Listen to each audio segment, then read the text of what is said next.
निर्विघ्नं कुरु मे देव सर्वकार्येषु सर्वदा। ॐ सरस्वती नमस्तुभ्यं वरदे कामरूपिणि विद्यारम्भं करिष्यामि सिद्धिर्भवतु मे सदा। ॐ ऐं वेदवेदाङ्ग You repeat after me. Veda Vedanga Viddevi Clean. ಇನ್ನೇನು ಮಕ್ಕಳಿಗೆಲ್ಲ ಎಕ್ಸಾಮ್ ಸ್ಟಾರ್ಟ್ ಆಗೋ ಟೈಮು. ಪ್ರತಿ ದಿವಸ ದೇವ್ರ ನಮಸ್ಕಾರ ಮಾಡ್ಕೊಂಡು ಶ್ಲೋಕ ಎಲ್ಲ ಕಾಮನಾಗಿ ಹೇಳ್ತಿರ್ತಾರೆ. ಬಟ್ ಪರ್ಟಿಕ್ಯುಲರ್ ಡೇಸಲ್ಲಿ ನಾನು ಸ್ವಲ್ಪ ಎಕ್ಸ್ಟ್ರಾ ಶ್ಲೋಕಗಳನ್ನ ಮಕ್ಕಳಿಗೆ ಹೇಳ್ಕೊಡ್ತೀನಿ, ಅಷ್ಟೋತ್ತರಗಳು ಅದು ಇದು ಎಲ್ಲ. ಇವತ್ತು ದೇವಸ್ಥಾನಕ್ಕೆ ಕರ್ಕೊಂಡು ಹೋಗೋಣ ಅಂತ, ಶಾರದಾಂಬ ದೇವಸ್ಥಾನಕ್ಕೆ. ಇನ್ನೇನು ಎಕ್ಸಾಮ್ಸ್ ಎಲ್ಲ ಸ್ಟಾರ್ಟ್ ಆಗುತ್ತೆ. ಸೊ ಹಂಗೆ ಒಂಚೂರು ಕರ್ಕೊಂಡೋಗಿ ಒಂದು ಪೂಜೆ ಮಾಡಿಸ್ಕೊಂಡು ಅರ್ಚನೆ ಮಾಡಿಸ್ಕೊಂಡು ಬರೋಣ ಅಂತ ಅಂದ್ಬಿಟ್ಟು ನಾನಿಲ್ಲಿ ಕರ್ಕೊಂಡು ಹೋಗ್ತಾಯಿದ್ದೀನಿ. ಅದಕ್ಕೆ ಮುಂಚೆ ಮನೇಲಿ ಒಂದು ಸ್ವಲ್ಪ ದೇವ್ರನ್ನ ಒಂದೆರಡು ಶ್ಲೋಕ ಹೇಳ್ಕೊಂಡು ನಮಸ್ಕಾರ ಮಾಡಿಸ್ಕೊಂಡು ಇಲ್ಲಿ ಕರ್ಕೊಂಡು ಬಂದೆ.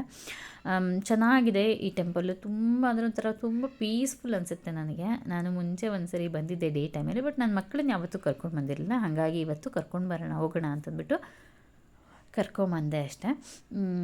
ಅಂದರೆ ಏನೋ ಒಂದು ದೇವರ ಆಶೀರ್ವಾದ. ಒಂದು ಅಂದರೆ 24 ಅವರ್ಸಲ್ಲಿ ನಾವು ಒಂದು ಸರಿ ಹೋಗಿ ಬಂದರೆ ದೇವಸ್ಥಾನಕ್ಕೆ 24 ಅವರ್ಸ್ ಒಂದು ದಿವಸಗಳ ಕಾಲ ದೇವರ ಆಶೀರ್ವಾದ ನಮ್ಮ ಮೇಲೆ ಇರುತ್ತೆ ಅಂತ ಹೇಳ್ತಾರೆ. ಆಮೇಲೆ ಮಕ್ಕಳಿಗೆ ಕೂಡ ಅದೆಲ್ಲ ಒಂಥರ ಪಾಸಿಟಿವ್ ಫೀಲಿಂಗ್, ತುಂಬ ಒಂಥರ ಕಾಮಾಗಿ ಇರ್ತಾರೆ ಮಕ್ಕಳು, ನಾನು ಅಬ್ಸರ್ವ್ ಮಾಡಿರೋ ಪ್ರಕಾರ. ಆ್ಯಂಡ್ ದೇವಸ್ಥಾನಕ್ಕೆ ಹೋದಾಗ ಅವ್ರಿಗೆ ತುಂಬ ಇಷ್ಟ ಆಗುತ್ತೆ. ಸಣ್ಣವರಿದ್ದಾಗಿಂದನೂ ಇಬ್ಬರು ಕೂಡ ದೇವಸ್ಥಾನಕ್ಕೆ ಹೋದರೆ ಸಖತ್ ಇಷ್ಟಪಡ್ತಾಯಿದ್ರು. ಹಂಗಾಗಿ ದೇವಸ್ಥಾನ ಅಂದರೆ ಖುಷಿಯಿಂದನೇ ಬರ್ತಾರೆ. ಅದರಲ್ಲೂ ಈ ಥರ ಸೈಲೆಂಟಾಗಿರೋ ದೇವಸ್ಥಾನನೇ ಇಷ್ಟಪಡ್ತಾರೆ. ಅವರು ಜಾಸ್ತಿ ಕ್ರೌಡ್ ಇರೋ ದೇವಸ್ಥಾನಕ್ಕೆ ಹೋಗ್ಲಿಕ್ಕೆ ಇಷ್ಟಪಡಲ್ಲ. ಸೊ ಇಲ್ಲಿ ಕರ್ಕೊಂಡು ಬಂದೆ. ನಮ್ಮ ಮನೆಯಿಂದ ಒಂದು 10-15 ಮಿನಿಟ್ಸ್ ಡ್ರೈವ್ ಅಷ್ಟೇ.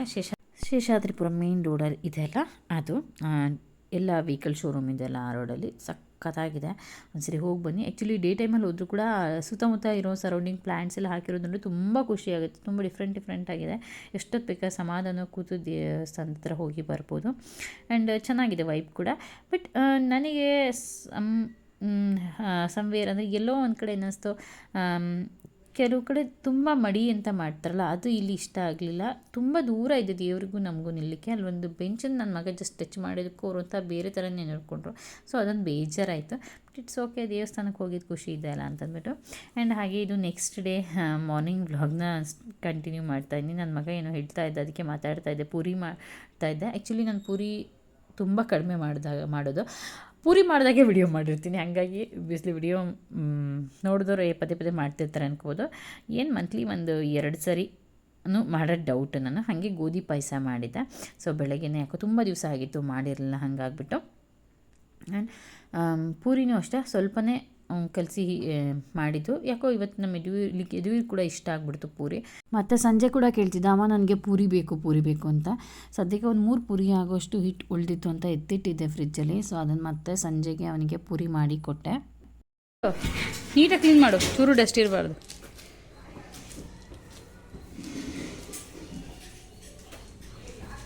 ಹಾಗೆ ಇದು ಮತ್ತೆ ನಾನು ನೆಕ್ಸ್ಟ್ ಡೇ ವ್ಲಾಗ್ನ ಕಂಟಿನ್ಯೂ ಮಾಡ್ತಾಯಿದ್ದೀನಿ. ಸಂಡೇ ಸಡನ್ಲಿ ಅಂದ್ಕೊಂಡ್ವಿ ಮನೇನು ಸ್ವಲ್ಪ ಕ್ಲೀನ್ ಮಾಡೋಣ, ಹಬ್ಬಕ್ಕೆ ಡೀಪ್ ಕ್ಲೀನ್ ಮಾಡೋಣ ಅಂತ. ಈಗ ನೆಕ್ಸ್ಟ್ ಅಪ್ಕಮಿಂಗ್ ಡೇಸ್ ಎಲ್ಲ ಆಲ್ಮೋಸ್ಟ್ ಬ್ಯುಸಿ ಇರ್ತೀವಿ. ನೆಕ್ಸ್ಟ್ ಸಂಡೇ ಕೂಡ ನಮಗೆ ಸಿಗೋಲ್ಲ, ಮತ್ತು ಅದರ ನೆಕ್ಸ್ಟ್ ಸಂಡೇನೇ ಹಬ್ಬ ಅಂತಂದ್ಬಿಟ್ಟು. ಸೊ ನನ್ನ ಹಸ್ಬೆಂಡ್ ಕೂಡ ಮನೇಲಿದ್ದರೆ ಓಕೆ ಮಾಡೋಣ ಅಂತ ಅಂದರು. ಅವರಿಗೂ ತುಂಬ ದಿವಸದಿಂದ ಓಕೆ ಕ್ಲೀನ್ ಮಾಡಬೇಕು ಅಂತಿತ್ತು. ಹಂಗಾಗ್ಬಿಟ್ಟು ಇವತ್ತು ಮನೆ ಕ್ಲೀನಿಂಗ್ ಸ್ಟಾರ್ಟ್ ಮಾಡ್ಕೊಂಡ್ವಿ. ಫುಲ್ಲು ಡೀಪ್ ಕ್ಲೀನ್ ಮಾಡಬೇಕಂತ ಪ್ಲ್ಯಾನ್ ಆಗಿತ್ತು. ಆ್ಯಂಡ್ ಒಂದೇ ದಿವಸ ಎಲ್ಲ ಮಾಡ್ತೀವಿ ಅಂದರೆ ಆಗೋದಿಲ್ಲ. ಹಾಗಾಗ್ಬಿಟ್ಟು ನಾವು ಇವತ್ತೊಂದು ಸ್ವಲ್ಪ ಮತ್ತು ಇನ್ನೊಂದು ದಿವಸ ಇನ್ನೊಂದು ಸ್ವಲ್ಪ ಮಾಡೋಣ ಅಂತ ಅಂದ್ಕೊಂಡು ಇವತ್ತು ಸ್ಟಾರ್ಟ್ ಮಾಡಿದ್ದೀವಿ.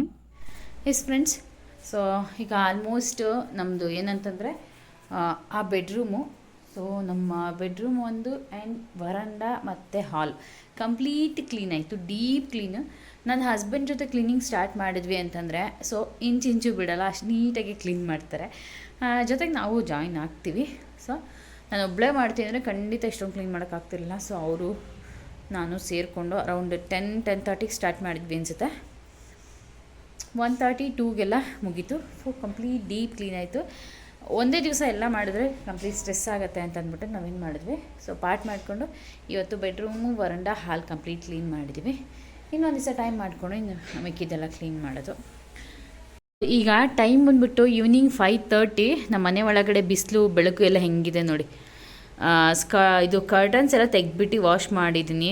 ಆ್ಯಂಡ್ ಸೋಫಾ ಕವರೆಲ್ಲ ಕಂಪ್ಲೀಟ್ ವಾಶ್ ಆಗಿದೆ. ಸೊ ಹಾಗಾಗಿ ಅಲ್ಲಿ ಯಾವಾಗಲೂ ಸ್ಕ್ರೀನ್ ಹಿಂಗೋಗು ಹೋಗು ಏನಕ್ಕಲ್ಲ, ಅಲ್ಲಿ ಯಾವಾಗಲೂ ಸ್ಕ್ರೀನ್ ಹಾಕಿರೋದ್ರಿಂದ ಬಿಸಿಲು ಒಳಗೆ ಬರ್ತಿರಲಿಲ್ಲ. ಬಟ್ ಈವ್ನಿಂಗ್ ಟೈಮು ತುಂಬ ಚೆನ್ನಾಗಿ ಬಿಸಿಲು ಬರುತ್ತೆ, ಒಳಗಡೆ ಬೆಳಕು ಚೆನ್ನಾಗಿ ಬರುತ್ತೆ. ಸೊ ಫುಲ್ ಕ್ಲೀನ್ ಆಯಿತು. ಇದು ಅಷ್ಟೇ ಫುಲ್ಲು ಆಯಿತು. ನಮ್ಮ ಹಾಲ್ ಇಷ್ಟು ಚೆನ್ನಾಗಿ ಕಾಣುತ್ತೆ, ನನಗೆ ತುಂಬ ಇಷ್ಟ ಈ ಥರ ಬೆಳಕಿರೋದು. ಆ್ಯಂಡ್ ಇಲ್ಲಿ ರೂಮಲ್ಲೂ ಅಷ್ಟೇ ಫುಲ್ಲು ಬ್ರೈಟ್ ಕಾಣ್ತಾ ಇದೆ, ನಿಧಾನ. ಸೊ ನನಗಂತೂ ಈ ಥರ ಹಾಲ್ ನೋಡೋಕ್ಕೆ ಸಖತ್ ಇಷ್ಟ ಆಗುತ್ತೆ ಬೆಳಕಿದ್ರೆ. ಸೊ ಫುಲ್ಲು ಬೆಳಕು ನೋಡಿ ಚೆನ್ನಾಗಿ ಕಾಣ್ತಿದೆ ಅಂತಂದ್ಬಿಟ್ಟು. ಅದಾದಮೇಲೆ ಇಲ್ಲಿ ನಾನು ಕರ್ಟನ್ಸ್ ಎಲ್ಲ ಫೋಲ್ಡ್ ಮಾಡಿ ಇಡ್ತಾ ಇದ್ದೀನಿ. ಮಧ್ಯಾಹ್ನ ವಾಶ್ ಮಾಡಿ ಹಾಕಿದ್ದು ಎಲ್ಲ ಒಣಗಿಬಿಡ್ತು, ಎಷ್ಟು ಬಿಸಿಲಿತ್ತಲ್ಲ, ಹಾಗಾಗ್ಬಿಟ್ಟು ಎಲ್ಲ ನೀಟಾಗಿ ಡ್ರೈ ಆಗಿಬಿಟ್ಟಿತ್ತು. ಸೊ ಈಗ ನೀಟಾಗಿ ಫೋಲ್ಡ್ ಮಾಡಿ ಇಡ್ತಾಯಿನಿ. ಇದೆಲ್ಲ ಹಾಕಲಿಕ್ಕೆ ನನ್ನ ಹಸ್ಬೆಂಡ್ ಬರಬೇಕು. ನಾನು ಒಬ್ಬಳೇ ಹಾಕ್ಬೋದು ಮಕ್ಕಳೇ ಹೆಲ್ಪ್ ತೊಗೊಂಡು, ಬಟ್ ನಮ್ಮನೆಯವರಿಗೆ ಅದು ಇಷ್ಟ ಆಗೋಲ್ಲ, ಅವರೇ ಮಾಡಬೇಕು. ಒಪ್ಪೋದೇ ಇಲ್ಲ ಅವರು. ನಾನು ಇಷ್ಟು ಪರ್ಫೆಕ್ಟಾಗಿ ಕೆಲಸ ಮಾಡಿದ್ರು ಕೂಡ, ಹಂಗಂತ ನಾನೇನು ಚೆನ್ನಾಗಿ ಮಾಡಲ್ಲ ಅಂತಲ್ಲ, ನಾನು ಮಾಡ್ತೀನಿ, ಬಟ್ ಅವ್ರಿಗೇನು ಅವ್ರು ಮಾಡಿದ್ರೆ ಸಮಾಧಾನ, ಹಂಗಾಗ್ಬಿಟ್ಟು ಸೊ ಅವರೇ ಬರಲಿ, ಅವರೇ ಹಾಕೋಣ ಆದಾಗ ಹಾಕೋಣ ಅಂತಂದ್ಬಿಟ್ಟು ನಾನು ಎಲ್ಲ ಫೋಲ್ಡ್ ಮಾಡಿದ್ದೆ. ಈವನ್ ಒಂದು ಸೋಫಾ ಕವರ್ ಕೂಡ ನಾನು ಹಾಕ್ತಾಯಿಲ್ಲ, ಸೊ ಅವರೇ ಹಾಕಲಿ ಅಂತ ಅಂದ್ಬಿಟ್ಟು. ಆ್ಯಂಡ್ ಕರ್ಟನ್ಸ್ನ ನಾನು ಜಾಸ್ತಿ ಈ ಥರದ್ದೆಲ್ಲ ನಾನು ಜಾಸ್ತಿ ಪೇರಿ ಏನೂ ಇಟ್ಕೊಂಡಿಲ್ಲ. ಒಂದು ದಿವಸ ತೆಗೆದುಬಿಟ್ಟು ವಾಶ್ ಮಾಡಿ ಮತ್ತು ಅದನ್ನೇ ಹಾಕೋದು, ಆ ಥರ. ನಾನೇನು ಜಾಸ್ತಿ 2 ಪೇಜ್ 3 ಪೇರ್ಸ್ ಈ ಥರ ಎಲ್ಲ ಇಟ್ಕೊಂಡಿಲ್ಲ, ಅಷ್ಟೊಂದೆಲ್ಲ ಕ್ರೇಜ್ ಇನ್ನೂ ಬಂದಿಲ್ಲ ನನಗೆ. ಸೊ ಹಂಗಾಗಿ ಎಲ್ಲ ಆದಷ್ಟು ಕೂಡ ಲಿಮಿಟೆಡಲ್ಲೇ ಇದೆ. ಸೊ ಇವಾಗೆಲ್ಲ ಫೋಲ್ಡ್ ಮಾಡಿ ಇಟ್ಬಿಟ್ರೆ ನನ್ನ ಹಸ್ಬೆಂಡ್ ಬಂದುಬಿಟ್ಟು ಅವರು ಫ್ರೆಶ್ ಅಪ್ ಆದ ತಕ್ಷಣ ಬಂದು ಟಕ ಅಂತ ಒಂದು 5 ನಿಮಿಷಕ್ಕೆ ಎಲ್ಲ ಹಾಕ್ತಾರೆ. ನಾನು ಸ್ವಲ್ಪ ತೆಕ್ಕೊಡೋದು ಮಾಡೋದು ಹೆಲ್ಪ್ ಮಾಡಿಕೊಟ್ರೆ ಆಯಿತು ಅಂತಂದ್ಬಿಟ್ಟು ಇಲ್ಲಿ ನೀಟಾಗಿ ಫೋಲ್ಡ್ ಮಾಡಿಡ್ತೀನಿ. ಆ್ಯಂಡ್ ಫೋಲ್ಡ್ ಮಾಡಿ ಇಡುವಾಗ ಕೂಡ ಅಷ್ಟು ಪರ್ಫೆಕ್ಟಾಗಿ ಮಾಡಿಡಬೇಕು. ಒಂಚೂರು ಹಂಗೆ ಮಾಡಿದ್ರೆ ಅವ್ರಿಗೆ ಇಷ್ಟ ಆಗೋಲ್ಲ. ಎಲ್ಲೂ ನೆಗ್ಲಿಜೆನ್ಸಿ ಮಾಡಬಾರ್ದು, ವರ್ಕಲ್ಲಿ ಏನು ಮಾಡಿದ್ರು ಪರ್ಫೆಕ್ಟಾಗಿ ಮಾಡಬೇಕು ಅನ್ನೋದು. ಸೊ ಅದೊಂದು ನನಗೆ ತುಂಬ ಇಷ್ಟ ಆಗುತ್ತೆ. ಆ್ಯಂಡ್ ಹಾಗೆಯೇ ಒಂದು ಪುಟ್ಟದೇನೋ ಬೆಳೆ ಐಟಮ್ ಬೇಕಿತ್ತು ಅಂತಂದ್ಬಿಟ್ಟು ಅಂಗಡಿಗೆ ಬಂದಿದ್ದೆ. ಸೊ ಅಲ್ಲಿ ತುಂಬ ಹೊಸ ಕಲೆಕ್ಷನ್ಸ್ ಬಂದಿತ್ತು, ಅದನ್ನು ಇಲ್ಲಿ ನೋಡ್ತಾಯಿದ್ದೀನಿ, ಹಾಗೆ ನಿಮಗೂ ಶೇರ್ ಮಾಡೋಣ ಅಂತ.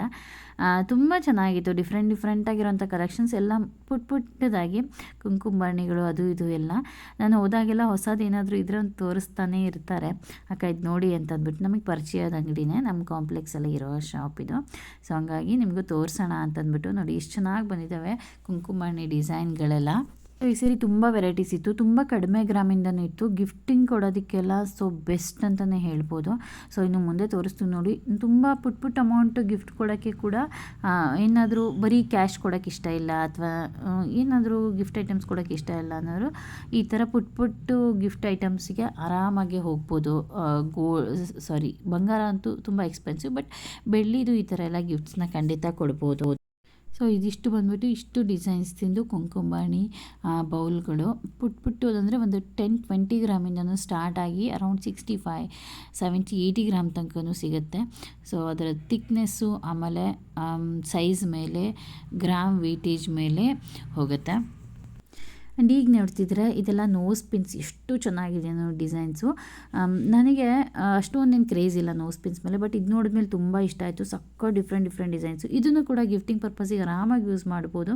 ಈಗ ಫ್ರೆಂಡ್ಸ್ ಮದುವೆ ಅಥವಾ ಒಂದು ಬರ್ಡೇ ಆಗಿರ್ಬೋದು, ಆ ಥರ ಎಲ್ಲ ಇದ್ದಾಗ ಈ ಥರದ್ದು ಆರಾಮ್ ಗಿಫ್ಟಿಂಗ್ ಹೋಗ್ಬೋದು. ತುಂಬ ಕಡಿಮೆ ಪ್ರೈಸಿಂದ ಸ್ಟಾರ್ಟ್ ಆಗುತ್ತೆ, ಅರೌಂಡ್ 350-400 ಸ್ಟಾರ್ಟ್ ಆಗುತ್ತೆ, ಅಪ್ ಟು 1000 ತನಕ ಇದೆ. ಇವಾಗ ಟ್ರೆಂಡಿಂಗಲ್ಲಿರುವಂತಹ ನೋಸ್ ಪಿನ್ಗಳದ್ದು ಕೂಡ ತುಂಬ ಡಿಸೈನ್ ಇದೆ. ಇಲ್ಲಿ ನೋಡಿ, ಇವಾಗ ಇದು ತುಂಬ ಟ್ರೆಂಡಿಂಗಲ್ಲಿದೆ. ಇದರಲ್ಲಿ ಪುಟ್ಟ ಸೈಜು ಇದೆ, ಸ್ವಲ್ಪ ದೊಡ್ಡ ಸೈಜು ಇದೆ. ತುಂಬ ಜನ ಈ ಥರದ್ದು ಹಾಕಿರೋದು ನೋಡಿದ್ದೀನಿ. ನೋಡಿದಾಗ ನನಗೆ ಇಷ್ಟ ಆಯಿತು ಹಾಕಬೇಕಂತ, ಬಟ್ ಯಾಕೋ ನನಗದು ಸೆಟ್ ಆಗಲ್ಲ ಅನಿಸುತ್ತೆ ಅಂತಂದ್ಬಿಟ್ಟು. ಆ್ಯಂಡ್ ಈ ಥರ ಸಿಂಗಲ್ ಸ್ಟೋನಿಂದೆಲ್ಲ ಕೂಡ ಇದೆ. ಆ್ಯಂಡ್ ಇದನ್ನು ಬೇಕಾದರೆ ನಾವು ಇಯರಿಂಗ್ ಥರ ಕೂಡ ಹಾಕ್ಬೋದು. ಈ ಸ್ವಲ್ಪ ದೊಡ್ಡ ಸೈಜಿಂದೆಲ್ಲ ನೋಡಿ, ಅದು ಇಯರಿಂಗ್ ಥರನೇ ಕಾಣಿಸುತ್ತೆ. ಇಯರಿಂಗ್ ಥರ ಕೂಡ ಯೂಸ್ ಮಾಡ್ಬೋದು. ಪೇರ್ ತೊಗೊಂಡ್ರೆ ಇಯರಿಂಗ್ ಥರನೂ ಆಗುತ್ತೆ. ಆ್ಯಂಡ್ ಎಲ್ಲ ಥರ ಡಿಸೈನ್ಸು, ನೋಸ್ ಪಿನ್ಸು, ಕಲರ್ಸು ಸಕ್ಕತ್ತಾಗಿದೆ. ಕೆಲವ್ರಿಗೆ ತುಂಬ ಕ್ರೇಜ್ ಇರುತ್ತಲ್ಲ ನೋಸ್ ಪಿನ್ನು, ಅದು ಕೂಡ ಕಲರ್ ಸೇಮ್ ಕಲರ್ ಮ್ಯಾಚಿಂಗ್ ಮಾಡೋರು ಇರ್ತಾರಲ್ಲ, ಅಂಥವರಿಗೆಲ್ಲ ಇದು ಬೆಸ್ಟ್ ಆಪ್ಷನ್ನು. ಸೊ ಸಕ್ಕತ್ತಾಗಿದೆ ಮಾತ್ರ. ಓಲ್ಡ್ ಸ್ಟೈಲ್ ನೋಸ್ ಪಿನ್ನಿಂದ ಹಿಡಿದು ಈಗ ಟ್ರೆಂಡಿಂಗ್ ಏನಿದೆ ಅಲ್ಲಿ ತನಕನೂ ಎಲ್ಲ ಕೂಡ ಇತ್ತು. ತುಂಬಾ ಚೆನ್ನಾಗಿತ್ತು. ಇದು ನೋಡಿ, ಇದಂತೂ ಮಕ್ಕಳಿಗೆಲ್ಲ ಇಯರಿಂಗ್ ಥರ ಕೂಡ ಯೂಸ್ ಮಾಡ್ಬೋದು. ಸೊ ಇದೆಲ್ಲ ಬಂದ್ಬಿಟ್ಟು trending nose pin designs. So ಡೀಟೇಲಾಗಿ ಇನ್ಫಾರ್ಮೇಷನ್ ಬೇಕಿದ್ರೆ ಕಮೆಂಟ್ ಮಾಡಿ. ಆ್ಯಂಡ್ ಹಾಗೆ ಇನ್ನೊಂದು ಬೆಸ್ಟ್ ಗಿಫ್ಟಿಂಗ್ ಆಪ್ಷನ್ ಸಿಲ್ವರಲ್ಲಿ ಅನ್ನೋಂಗಿದ್ರೆ ಈ ರೀತಿ ಬ್ರೇಸ್ಲೈಟ್ಸು. ಕರಿಮಣಿ ಇರುವಂಥದ್ದು ಅಥವಾ ಬೀಡ್ಸ್ ಎನಿ ಕಲರ್ ಬೀಡ್ಸ್ ಇರುವಂಥದ್ದು ನೋಡಿ ಎಷ್ಟು ಚೆನ್ನಾಗಿ ಪರ್ಫೆಕ್ಟಾಗಿ ಕುತ್ಕೊಳ್ಳುತ್ತೆ. ಇದು ಫ್ರೆಂಡ್ಸಿಗಾಗಿರ್ಬೋದು ಅಥವಾ ನೈಬರ್ಸು ಯಾರಿಗಾದರೂ ತುಂಬ ಲೋ ಬಜೆಟಲ್ಲಿ ಒಳ್ಳೆ ಗಿಫ್ಟು, ಒಂದು ತೂಕ ಇರುವಂಥ ಗಿಫ್ಟು ಕೊಡಬೇಕು ಅನ್ನೋಂಗಿದ್ರೆ ಈ ರೀತಿ ಬ್ರೇಸ್ಲೆಟ್ಸ್ಗೆ ಹೋಗ್ಬೋದು, ಚೆನ್ನಾಗಿರುತ್ತೆ. ಆ್ಯಂಡ್ ಅನದರ್ ಒನ್ ಅಂದರೆ ಬೆಳ್ಳಿ ಸರಗಳು. ಈಗ ಮಕ್ಕಳದ ನಾಮಕರಣ ಇದೆ, ನಮಗೆ ಡ್ರೆಸ್ ಎಲ್ಲ ತೊಗೋಬೇಕಂದ್ರೆ ಒಂದು 1000 ರುಪೀಸ್ ಅಂತೂ ಹೋಗುತ್ತೆ ಚೆನ್ನಾಗಿರೋ ಡ್ರೆಸ್ ತೊಗೋತೀವಿ ಅಂದರೆ. ಸೊ ಅದೇ ರೇಂಜಲ್ಲಿ ಆಲ್ಮೋಸ್ಟ್ ಡ್ರೆಸ್ಸಸ್ ಎಲ್ಲ ಕೊಡ್ತಿರ್ತಾರೆ, ಬಟ್ಟೆ ಎಲ್ಲ.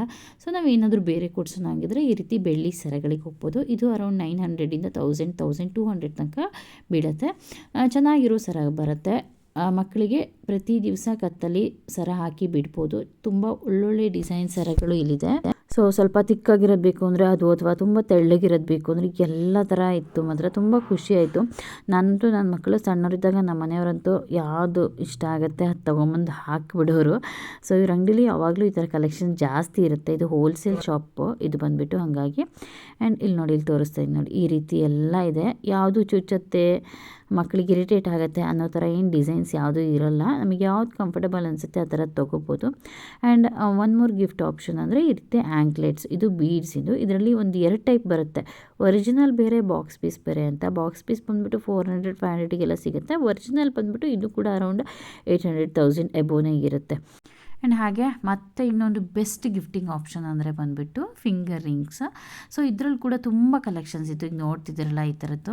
ಸೊ ನಾನು ಇದು ನೋಡೋಕ್ಕೆ ಜಸ್ಟ್ ಹೋದೆ, ಬಟ್ ಒಂದು ಯಾಕೋ ತುಂಬ ಇಷ್ಟ ಆಗಿಬಿಡ್ತು ಅಂತ ಒಂದು ತೊಗೊಂಡೆ. ಇದು ಬಂದುಬಿಟ್ಟು ತುಂಬ ಲೋ ಪ್ರೈಸಲ್ಲಿ ಸಿಗುತ್ತೆ, ಅರೌಂಡ್ 400ಇಂದನೂ ಸ್ಟಾರ್ಟ್ ಆಗುತ್ತೆ. ಇದು ಎಷ್ಟು ಡಿಸೈನ್ಸ್ ಇತ್ತು ಗೊತ್ತಾ, ಲಾಟ್ ಆಫ್ ಡಿಸೈನ್ಸ್ ಇತ್ತು.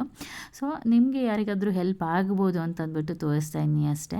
ಆ್ಯಂಡ್ ಕೆಲವರು ಹೇಳ್ತಾರಲ್ಲ, ಏನಾದರೂ ಮದುವೆಗಳಲ್ಲಿ ಕೂಡ ಹೇಳ್ತಾರೆ, ನೀವು ಕೊಡೋಕ್ಕೆ ಮುಂಚೆ ಗೋಲ್ಡ್ ಕೊಡೋಕ್ಕೆ ಮುಂಚೆ ಬೆಳ್ಳಿದು ಕೊಡಿ ಅಂತಂದ್ಬಿಟ್ಟು. ಸುಮಾರಷ್ಟು ಜನ ಬೆಳ್ಳಿ ಕಾಲು ಚೈನು, ಬೆಳ್ಳಿ ಉಂಗುರ ಈ ಥರದ್ದೆಲ್ಲ ಕೊಡ್ತಾರೆ ಮದುವೆ ಹೆಣ್ಣಿಗಾಗಿರ್ಬೋದು ಗಂಡಿಗಾಗಿರ್ಬೋದು. ನೋಡಿ ಎಷ್ಟು ಚೆನ್ನಾಗಿದೆ, ತುಂಬ ಕ್ಯೂಟ್ ಅನ್ನಿಸ್ತಿತ್ತು ನನಗಂತೂ. ಸುಮ್ಮನೆ ನೋಡೋಕ್ಕೆ ಹೋದಳು, ನಾನು ಕೂಡ ಒಂದು ಬೈ ಮಾಡಿದೆ. ಎಸ್ ಫ್ರೆಂಡ್ಸ್, ಓಕೆ, ಇವತ್ತು ವಿಡಿಯೋನಲ್ಲಿ ಒಂದು 4-5 ಥರದ ಬೆಳ್ಳಿ ಗಿಫ್ಟಿಂಗ್ ಐಟಮ್ಸ್ನ ತೋರಿಸಿದ್ದೀನಿ.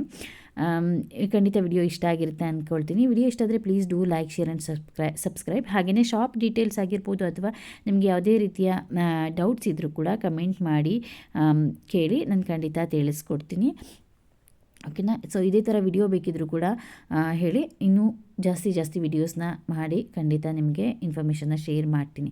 Okay friends, thanks for watching. Bye.